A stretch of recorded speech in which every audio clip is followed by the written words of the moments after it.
trying to prove themselves. I'm excited to see Clubhouse, honestly. This is a big matchup.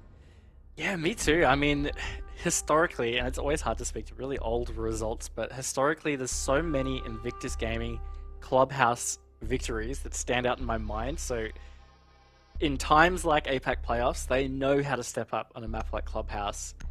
I'm just definitely fearing for FAV right now, because the other thing that's echoing my mind is Luna Metal saying in a very recent interview to us that they feel like they really are the best team once they can get consistent form, and just feels like they are edging closer and closer to that consistent form, and they are kind of peaking at the right time here.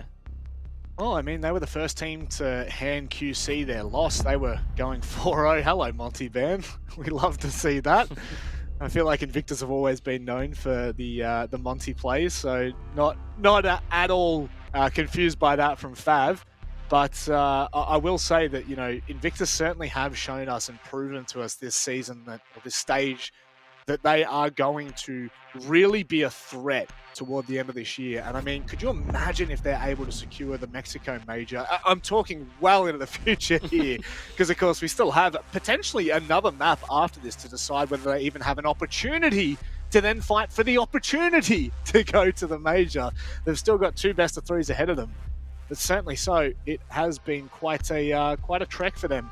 Bans as we see it: Raven, Maverick, Monty, Malusi, and finally the Wamai. Thoughts? I think a bit of a waste on the Monty ban, honestly, if I'm FAV. I feel like this Monty ban against Invictus, especially on Clubhouse, is echoes of years ago. I mean, Luna is definitely still a threat on the Monty, don't get me wrong. But in terms of strength of ban, leaving Thatcher up, and even just like another hard breacher, it's certainly going to make attacking a lot more comfortable on Clubhouse right now. Yeah. And if for IG, I don't think it's here nor there whether they've got Monty up or not. Like, I think that this is really going to make attacking comfortable. I don't know, I'm feeling like this ban phase overall, in my opinion, kind of favors Invictus.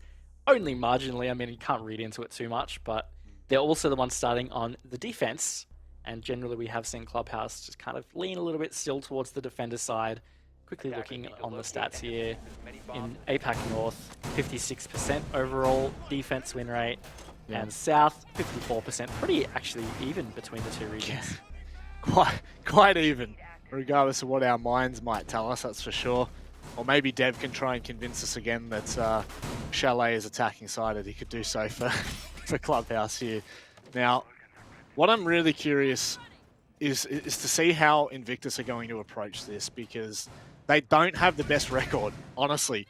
The fact that they've picked Clubhouse, it does scare me a little bit, I'll be honest, because we have not seen anything that really draws our attention and makes us think, oh wow, they are going to absolutely obliterate FAV here. So this could be a little door left slightly ajar for FAV to make their way back into this series.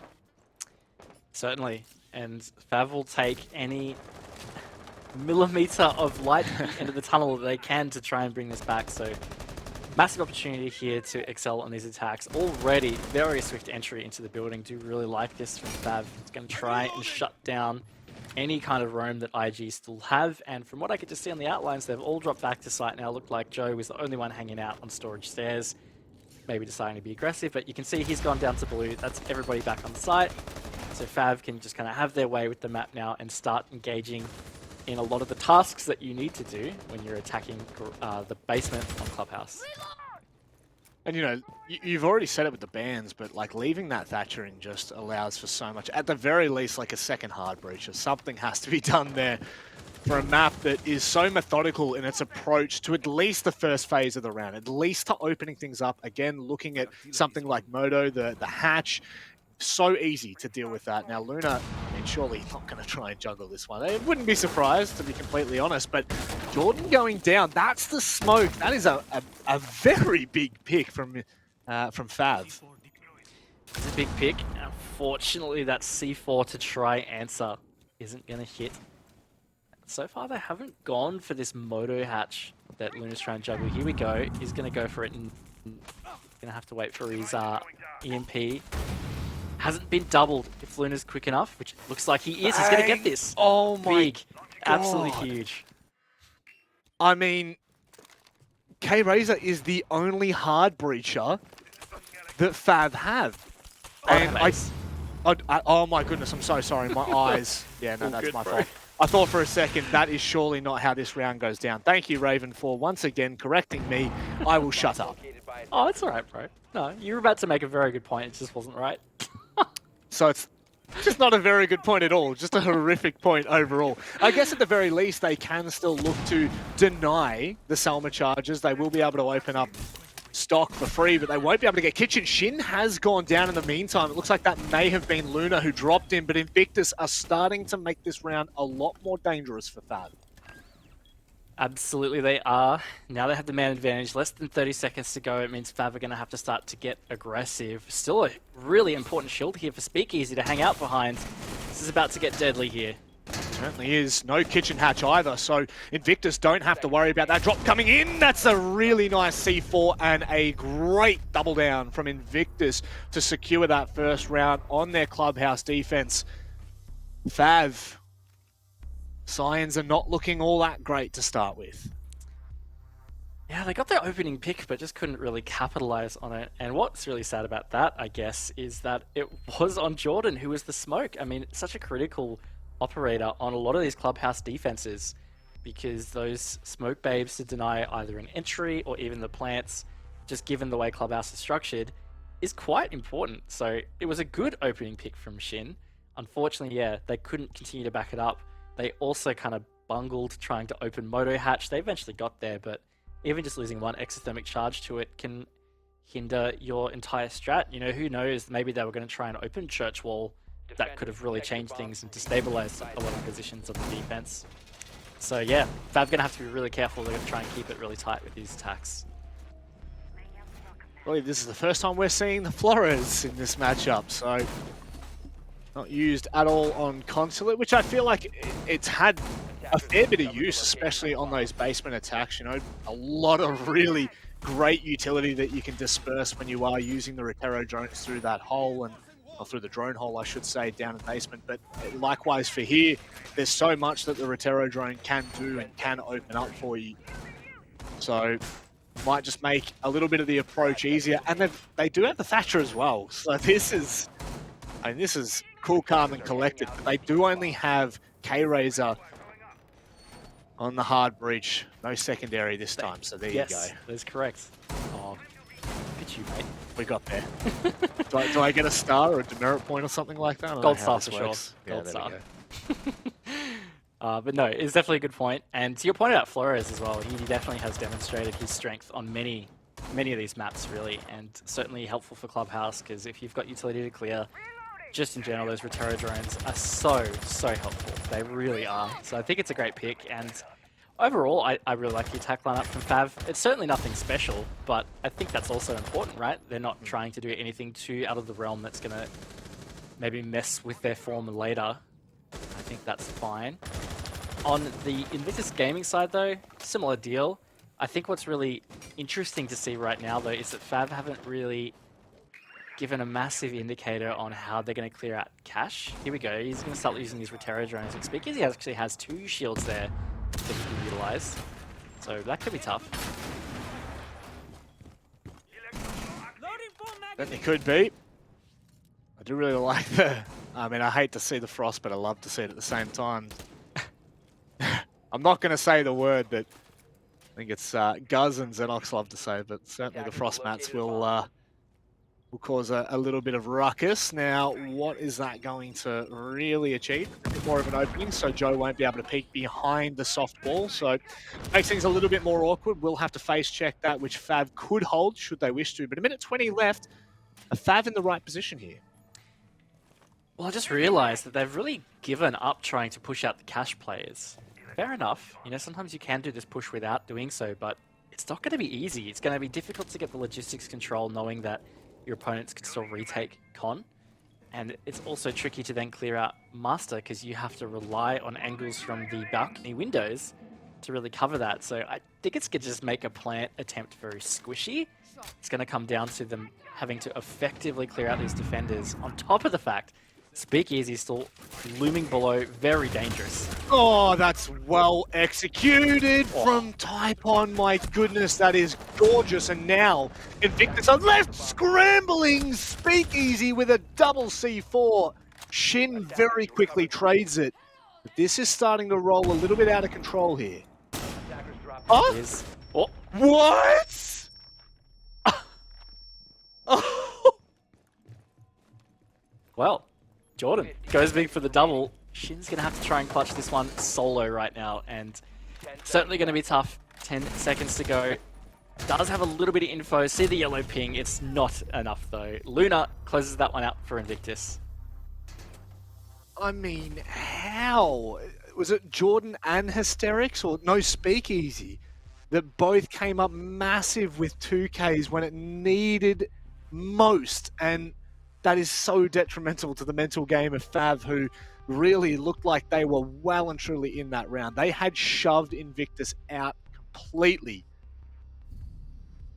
And where they thrived in chaos in the last game, not so much is it happening here. Yeah, this is certainly quite interesting. I think FAV probably suffering a similar fate to what happened on Consulate, right? I mean, Invictus got the first 3 rounds consecutively on Consulate, and then it was just always a struggle from that point on for FAV to really get themselves back in the game. They got close, but they never got an opportunity to take the lead. Feels like they're setting themselves up for a similar trend here. Invictus could easily run away with this defense half. And then, honestly, I just feel like Invictus are going to be pretty good with their attacks. I just have a gut feeling that, I don't know, I feel like they're going to be able to close it out quite solidly. So if I feel like if FAV don't get a 3-3 half here, I mean, in my mind, I feel like it's just Invictus's to win at that point. Speaking of a team's opportunity to win, Q Confirm are up 5-1 on Coastline against Fnatic. Fnatic are now moving over to their attacking half, and it's only just beginning. So if you do want to check that out, Rainbow Six TW on Twitch is where you'll be heading for that one. Now, it is so vitally important that Invictus just continue to keep that pressure on FAV, knowing that this is kind of like a bit of a 50-50 map in all things considered between the attack and the defense. FAV could well and truly bring this back, and you don't want to start with such composure and such confidence only for it to be diminished. Now, I'm loving this behind Hysterics now coming in. That is 2 of the 3 EMPs used. This is not good at all. Oh, Hysterics has read that perfectly. Oh, he has absolutely nailed this. That was a clinic, man. He actually just destroyed FAV's chances of getting that wall open. They're allowed EMPs. That's it. They're going to have to flush it out from below, or maybe even use the CC window, but I don't think they honestly can. And that was a whole minute burned, a lot of utility. Oh, that was beautiful from Hysterics. Wow, I mean, that just felt like watching that looked so disjointed from FAV. I mean, it's not the best sign when we're already seeing them struggle a little bit. However, in the meantime, they have taken the bedroom control logistics as well. Jordan on that flank underneath. They will have flank cam, so he just needs to be cautious on his approach, and maybe he could just sit and be a little bit of a nuisance here. They still have number 2 on the Roteros that will be able to kind of utilize the best work into dealing with this con push. Definitely going to be, again, quite squishy. You see 4 players kind of all stacked up around that composition. 2 IG players looking to retake below. They still have just such deadly positions. In fact, the entire FAV team is all very concentrated in a singular section. I don't know whether they might even breach rush this. I could be reading into it a little bit too much, honestly, but either way, this is all getting very telegraphed, and Speakeasy's found a pick. It's been traded at least by Shin. 45 seconds remaining, though. Certainly going to be a bit of a tough execute here for FAV. Some great calls there from Shin to be able to find that player. Rotating back around, but Speakeasy and the SMG-11, name a more iconic duo. He has absolutely popped off with that this series. And right now, Invictus are just in the best position. Look at Hysterics flank. Now FAV have to be worried about from behind as Joe just collapses on them. My God. FAV don't look like they have a hope in this matchup right now. That's just so well played. from Invictus Gaming at every turn just then. I mean, it all started with the beautifully executed juggle on Kennel's wall, and then once they it was very obvious that FAV were pushing from construction, they just, the positioning, even the patience, you know, the player playing behind green box, you could kind of tell he was aware that a player had pushed in deep, didn't overpeak it, knew a teammate was holding the angle, teammate got the kill, then he peeked and just finished it off through con. It's just amazing team play that we're starting to see from Invictus Gaming right here, and that's how they've shot out to this 3-0 lead. Very reminiscent from map number 1 on Consulate. It is going to be a tack timeout after the first 3 rounds, spiral out of control for Invictus. And FAV need to use this time. Again, always stress the importance coming back from a tactical timeout that you do take that round. It can just give you so much momentum, so much hope heading into that second half of the first half. And just another update once again. Surely Fnatic aren't going to do this again after a 5-1 first half. Surely they're not. They're currently 5-2 up. Sorry, they're not 5-2 up. They've gone up the first round on their attack. But it just terrifies me, Raven. Look, I wouldn't put it past them. They've definitely done it before. Also, coastline attacks can be like that sometimes. But hey, you never know. We will definitely keep an eye on it and keep you guys updated.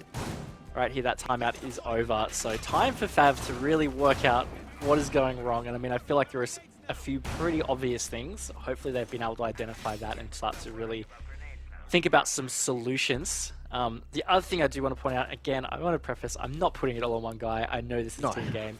Number 2 is still having a bit of a shocker. Just unfortunately hasn't quite been able to find his way in today.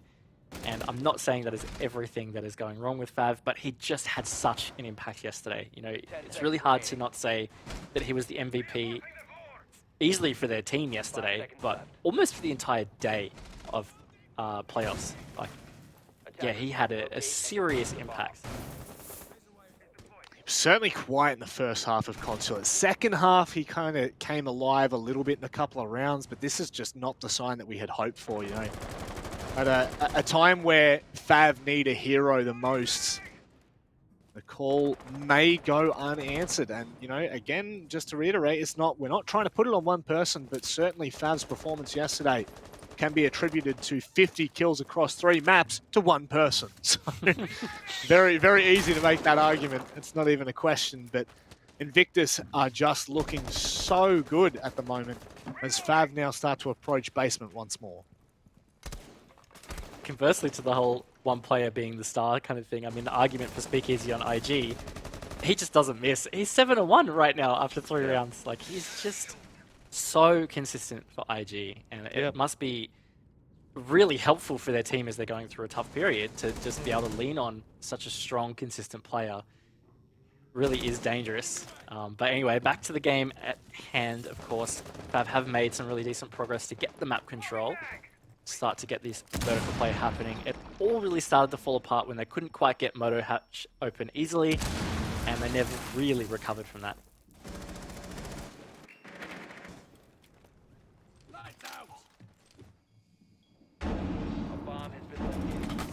So, looking like it's a lot more clinical this time from FAV. Not really wasting any of the hard breaches gadget as of yet. They still need to do the dance, do the tango in kitchen. That's if they decide to. I guess they left that kitchen hatch completely reinforced in that last round, and I mean, it did kind of mean that they had to funnel through church and try and find the trades there. But certainly, as we approach that minute mark, big questions will be asked of FAV here, because outside of that, they haven't taken control of main stairs yet, which they are starting to do. But this is the util that we need to see the Rotero really get to work on. And really well used to just kind of place it in the middle of the shield and ADS to clear multiples. Didn't quite do it that time, could have easily had an ADS. Oh, he still got it. Beautifully done. So look, that's the strength of the Roteros there. Much better from FAV to clear out that utility. Have a better opportunity to try and deal with this. Beautiful Electric Claw placement though from IG, and again, this is going to be tough, but FAV in fighting here in Church. Oh my god, K-Razor comes up massive with a triple kill to give FAV an opportunity here. Shin and Afro both together, but Joe on the flank. This is so critical. Asterix has to stay alive here. He cannot afford to fall, otherwise it's all under the shoulders of Joe, who can do it. Did he just see him planting? He certainly did. Joe will just play this cool, calm, and collectively, what a play from Afro. He baits it out with the nade to force him out through the door of Church. And that is a massive round on the board for FAV. Yeah, huge clutch there, and look, it was a really good effort. It was very chaotic, a very chaotic execute. Didn't quite see where a lot of the picks really came from, but regardless, they did a really great job, kind of like team exploding to site. It's what enabled a lot of those trades to happen, and certainly big props to Afro in that clutch. Really smartly played with the frag grenade, uncooked at that too. Does mean that a player often can't really choose to push in a singular direction. They have to funnel. Does make it a bit more of a calculated gunfight. So really nicely done. Good to see FAV get a first round on the board. Literally mirroring what we saw on Consulate. Now, True. I do want to go back because I don't know whether it was what I was looking at, but I thought that maybe K-Razor had come from blue, but again, I'll have a look at that, and if it's nothing, well, it's nothing. But regardless, that is just such a massive round for FAV to have on the board, considering Joe actually had both players lined up, and that could have been a quick 1-2 and a good night and a fourth round on the board for Invictus. This now does give FAV an opportunity back into this game. Now, they have to take it with both hands. They, honestly, I don't think a 4-2 half will be good enough against Invictus's attack here, right? Yeah, I mean, I think it's definitely not giving themselves a great position. Again, I really do think FAV need to try and push this to 3-3, so they're going to have to try and dig deep and get 3 consecutive rounds. Now, Invictus Gaming have just gone the full rotate. They're going back to gym bedroom, and this did look decent at one point for FAV. You know, Typon got a really big 2k entry off of the jacuzzi wall, taking bathroom control. That made it look quite decent. There was just a couple of other big plays. A C4 from Speakeasy, for example, and 2k from Jordan really brought IG back into that round. So I think this one is winnable for FAV. They could potentially push this to be the 2-3. I really like that position from number 2, where those Rotero drones were coming from, on top of the roof from the freezer. Now, Joe, how's the timing on this? This is absolutely massive. Did he just deny it? No, he pulled it off just in time. So lucky, because that's his last one as well. Oh, but this one's going to hit perfect. Oh, no! The EMP just makes it out in time, Raven. But certainly so. Now, FAV have that opening to watch that rotate from logistics to site and can start to do a little bit more in putting the pressure back on the Joe, which we saw work perfectly. I was just keeping an eye on that frost mat that was behind the mirror position, and I was like, if that stays up, it's such a rat mat, you know? Like, it'd be the one that you would totally just rush into 20 seconds to go, and you would just be wondering, who the hell put this here? Who and why. Certainly Exactly. true. It is a shame that it's gone, because that could have been funky to say the very least, but again, when you have both, you know, the ability to use the Rotero drones and the EMPs, the use of these hard breaches just becomes so much easier. Their job is all but too easy, if you would say. And, I mean, look at Invictus. They're still so spread. FAV do have the opening over toward Kennel, but I mean, what else do they have at the moment? Not a massive amount, you're right. Minutes ago, again, this is something that did happen with their last pushes. They didn't really opt to take a tremendous amount of map control outside of just opening that jacuzzi wall. Similar procedure here, so I am really curious how they are going to shape this execute. As we were prefacing, you know, it actually did go okay last round. Of course, they didn't win it, but it had its moment. They had an opening that just didn't go their way. And now that we're coming down to this final 30 seconds, it's yeah, it's time to try and make an impact here. They've got to try and push these IG players out. Got to try and find this opening pick. Again, just to remind you, Invictus are 1-up in the series right now, so this would be devastating for Invictus to go at least 4-1 up in the first half as they move to their attack. FAV putting themselves in a position to push from Jacuzzi here. They are going to be covered. That's a big pick from Joe to start off with. He peeks around the corner, finds himself a second. FAV have absolutely been ripped to shreds by Joe. Jordan and Speakeasy chime in as well, but it's all but done and dusted by that point. Incredible. FAV just absolutely collapsed. That was just nuts to watch. And yeah, Joe on the triple, flawless round in the end. I guess it just really came down to Fav just really didn't have much else to go off. Like them not pushing out the cash positions, it just means that they don't really have like the two-pointed attack that you would normally see on Gym Bedroom. Normally if you've got Kennel's wall, oh not Kennel's, Jacuzzi wall open, and then you push out those cash positions, you've then got Con, usually logistics, maybe logistics is a part of the last part of the execute, but at least you're kind of pushing from multiple directions. Didn't quite see where the rest of that push did shape up, but at the end of the day, it felt like they were running into a death trap. Yeah. Ultimately, they did run into a death trap. Yeah, it felt so rough. You know, that peak that can come from CCTV all the way out onto the balcony that literally runs the entire extension of both bedroom and gym is just devastating. And the fact that they only had vaultable breaches over on Jacuzzi made Jordan's job so easy. They hadn't been able to do anything with that. Invictus are having a field day right now, and what we saw earlier, and just to preface this for anyone who may be joining us now or who potentially wasn't watching before, the juggle from Hysterics with nothing but a mute jammer to support him on Kennel's wall was absolutely outrageous. It burnt through 3 EMPs and also one of K-Razor's charges. Speakeasy. I mean, that's just speakeasy things, right? He's only died twice with 8 kills. What? Absolutely unreal, man. He has certainly been probably an MVP for the entire stage. I mean, like, I know IG have had their struggles, but he has just constantly been putting them on his back. Of course, team game, it's more than just that, but it's just been an incredible showing. And another incredible showing here from Hysterics and the Bandit trick. It didn't quite stop at least one of those Selmas going off, but it's still at least some kind of hindrance. Now, very quickly, I'm going to update you.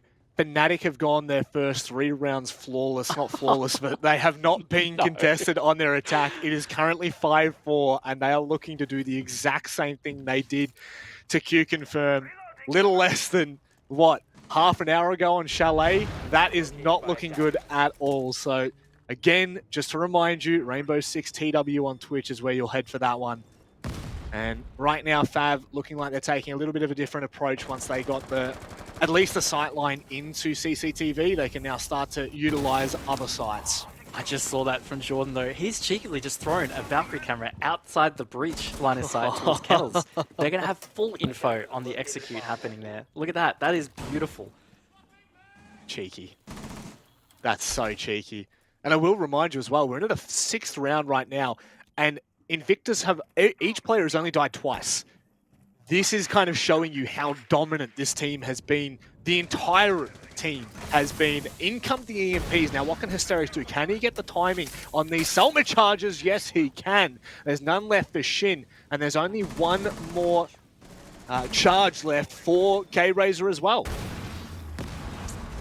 Starting to get to a very tricky point here, and Hysterics is just coming up trumps again. That frag grenade misses the mark here.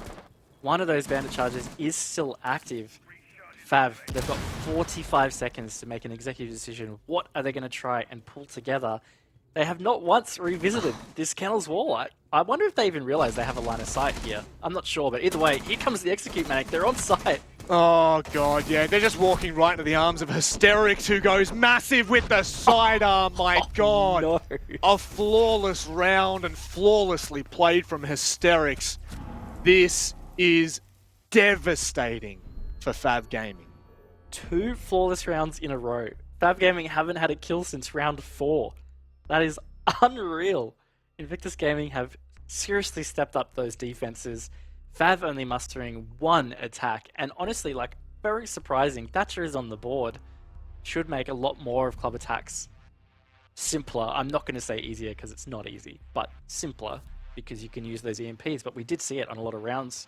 If FAV struggled to really perfectly utilize them, nothing is going to wipe out my mind the wasted EMPs in round 3 when they were trying to attack. It was also cash CC. Oh dear.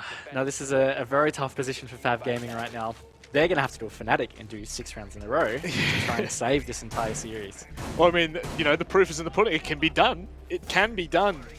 it just, you know, like, it's crazy that in this day and age, after we've seen Clubhouse for so long and we know how these mini games are played out, Raven, that we still see such a struggle on those attacks for Kennel's Wall. You know, like that is absolutely crazy. The fact that Kennel's Wall, you know, Kennels and Con on both rounds, only one part of the Selma charge went off on both rounds. So Invictus literally had the entire site to themselves, and oh, Raven, you're seeing this, aren't you? Oh, I wasn't going to say it, but you can if you want to. No, go for it. You talking about number 2? No, I'm actually talking about Fnatic. Oh, yeah, I mean, that too. That too. Okay, you want to go with the Fnatic thing? We can go with the Fnatic thing. Score update. QConfirm Fnatic are now 5-5 on Coastline, being map 2 in that series. That is Fnatic with 4 successful rounds in a row. So that is also the first map kind of repeating itself there. Ooh, Luna. I don't mind that. Has he been spotted? Never mind. He'll just destroy the black eye and get away. But yeah, and you can go with the number 2, I guess, because that is equally as bad, if we're to say that. Yeah, he's just really having an off day, the poor guy. And I feel like just expectations from yesterday have probably... I mean, they're definitely getting the better of me or us, or maybe him as well. That was a sharp shot from Typon. Jordan only hitting 1 bullet in the end back, but look, it's a really important start for the half for FAV. Like, just getting that opening kill, it's one step. Take one step at a time. Just getting a kill. Well, Any kill. That too. First kill in 3 rounds. That is crazy. In 3 rounds. Invictus now are absolutely cruising through this match. Unfortunately, Typon can't get anything done there. Shin now going to be the next up on the chopping block for Joe, but he will just sit back and sit passively and patiently in blue. Yeah, just off to the side, but IG, they push on elsewhere. Now they've got this motor hatch open so they can start to really shape up their attacks a little more. Something we didn't really mention before is, interestingly, Church Wall quite open purposely by the defense. So is the Arsenal Rush Wall. A lot of teams like to lean on late there as well. Oh no, it's actually deeper down. It's still soft though, so they could go for it. But less than a minute, this is where it does start to get a bit interesting for IG. They have to try and find maybe a little bit more penetration. Still in that 4v4 scenario, it could be very tough for an execute. Could be. FAV kind of turtling on site now. Don't have a choice but to fight through everything here. Joe slowly progressing toward the site. Number 2's first frag of the game comes in round 7. And just like that, it's K-Razor to deny blue for Invictus. And it's all speakeasy. He's the only player left. He's done it before. Can he do it again? Definitely wins these. I wouldn't write him out, but 10 seconds to go. Look, it's going to be tough. Oh, number 2 popped his head over the box, has been found. I don't think he's going to be able to find the next 3 in time. Not going to do it. Afro closes out for FAV. They've got another round on the board. And maybe, just maybe, Manic, this is the start of the comeback. It could well be. That was a solid defense, all things considered. It felt like Invictus had done a pretty good job of, you know, forcing FAV back onto site and also evening out the man count, starting to get those hatch work. Or work on the hatches. There we go. We got there in the end. But FAV just too strong. K-Razor massive in toward blue with a double. And now we go to gym and bedroom. This is telling now for FAV. If we see 3 confident sites, I'm not convinced for Invictus, that's for sure. I'll tell you what I'm not convinced about. Don't tell me. We just had the update. Fnatic are on match point now, 6-5 against QConfirm. Again. I am not convinced that QConfirm will win a single defense today. I don't know what's going on in that game. I hope you guys have been watching it at the same time as this, just to keep an update on what exactly has been going on. But either way, bit of a rough one there for QConfirm, and also a great effort from Fnatic. Not over yet. We'll keep you updated. In terms of Invictus FAV, also not over yet. FAV winning that last round, look, it has given me at least a little bit of hope. It looks pretty strong, you know, look, it was a decent win in the end. So at least there is some light there. I guess we could say maybe number 2 has been awoken. I can't even say that with pure confidence. He's died every round and has only had 1 kill. Now, of course, that's not the entirety of your impact when you are playing Siege, but right now in this current meta, I don't think you can afford to have any player this quiet, especially a player like number 2 who yesterday dropped 50 frags in 3 games. It's pretty scary when you look at the grand scheme of things here. So it's now or never for FAV. This is their last hurrah before match point on series point, by the way. Invictus win this, and I would say they're off to defeat, or at least try to defeat, Fnatic in the final approach in that lower bracket before that Mexico spot is up for grabs. Seems like that's where we're trending to, but still formalities to go. Really well executed there from IG. Just again, clearing for utility. Very interesting little setup, very aggressive here in Con. Afro playing behind a shield does actually get Luna tagged. It's not going to be an easy angle to contest. Not sure that's the play from Luna. He's still keen to try and push this position out.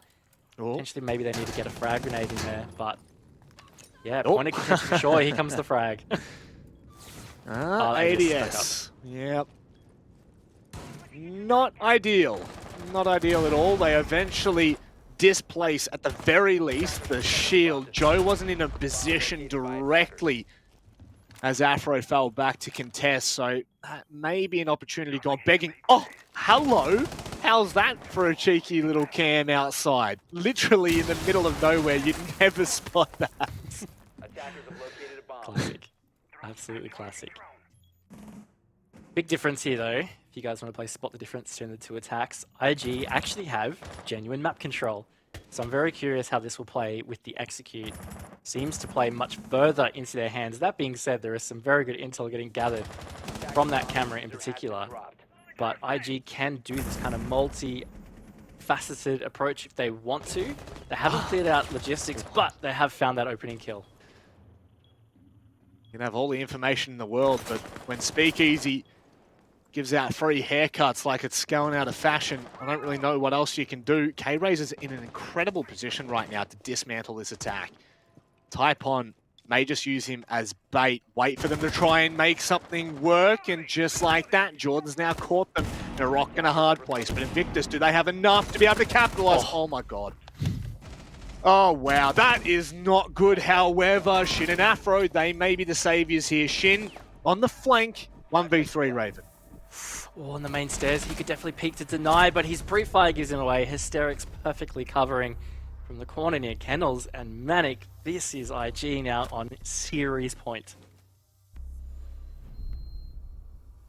Not the greatest sign for FAV coming into this. I mean, they were probably the least favoured teams out of APAC North and APAC South to really make it through. But certainly this has been a bit of a display from Invictus, and something that I'm sure Fnatic will be worried about. Now, speaking of that Fnatic match, there was a long pause, a long break. It still hasn't finished. If you are, I mean, you need to bring up both streams right now, because both Invictus and Fnatic are on match point, series point. So it's actually quite a big moment right now for both of these teams. Would be pretty poetic, you know, if both games kind of just finish at the same time. Yep. You know, they're both going to be playing each other. I don't know, I think that'd be really cool. Just a little thing, but yeah. Wait and see whether Invictus can close it out on this round. Interestingly, FAV have gone to cache CCTV. Now let me just double check what it's like in North. Clubhouse. Actually, 57% defensive win rate on cache CCTV, which is pretty decent, because in South, it's 35% defense win rate. It's actually heavily attacker-sided, this one. And that's actually out of 4 extra maps in terms of data, because it's much more often played in APAC South. So that's quite interesting. Don't know whether that indicates that maybe teams like Invictus Gaming are just better at attacking the site, or maybe in general, North teams are really good at defending this site. We're going to find out live right now. Oh, goodness me. A moment in time that could really determine the fate of FAV, and I guess on the flip side for Q Confirm as well. This is the next 3 minutes here are going to dictate what really happens in the long run. Invictus. How's Shin going to go? All the utility that Invictus could need up for grabs here. And it's open for free. Oh, ooh, still got a little bit. Was that shot off by Taipon or by Speakeasy? It sounded like the MPX to me, so I think it was Taipon. But either way, I guess it's important there. I mean, even if the breach went open or not, there was the mirror on it, so they've got the line of sight regardless. Now it's about piecing together the rest of this attack. Do see that number 2 is on quite the roam over near that Kennel's wall, so that could be step number 1, is to try and shut that down. Speakeasy is in fact going to create a run-through for that breach, so that's already a much bigger step ahead than what we saw from FAV's attacks. Okay, quick update. Fnatic have won their final round. They went flawless on their attack on Coastline, and now we just wait to see if Invictus will join them this round or potentially in the next bloody 3. They are in prime position here, Raven, with 1:10 left on the clock. It feels like Invictus have done enough to slowly and surely gain control of the map once again on their attack. Yep, they are very close to progressing forward here. This attack is feeling good so far, but there's some pretty critical steps yet to happen. One is K-Razor's position needs to be flushed out. Now some ex-Kairos just got denied off that catwalk wall. That is huge, because that would have been the end of K-Razor. He would have had to hit the deck. It's always tough to recover from that, but here he is. He's still here. Taipon, though, has been shut down. That's Invictus taking this man advantage. Manic, 40 seconds for them to finish piecing together this execute. Running short on information. K-Razor gets absolutely deleted once more from Speakeasy, who is putting on again another clinic. Afro falls down out in the open. Number 2. Try and try you may. Invictus have all but successfully taken this map. I'm not going to speak too soon. With 10 seconds left, he could still deny for a default plant, but Invictus aren't playing into his games. This has been a display, a performance from Invictus that we will remember, and they secure their lower bracket run. They now go on to face Fnatic in what could be the penultimate round in determining whether they will make it to the Mexico Major. Unreal. Really massive effort from Invictus Gaming. I mean, they had a bit of a fight with FAV on constant. I mean, it was still a 7-4 victory, but Clubhouse was just theirs through and through. Look at the differences in the scoreboard. Guess who's at the top? It's Speakeasy, 13-3. The man had an absolute banger.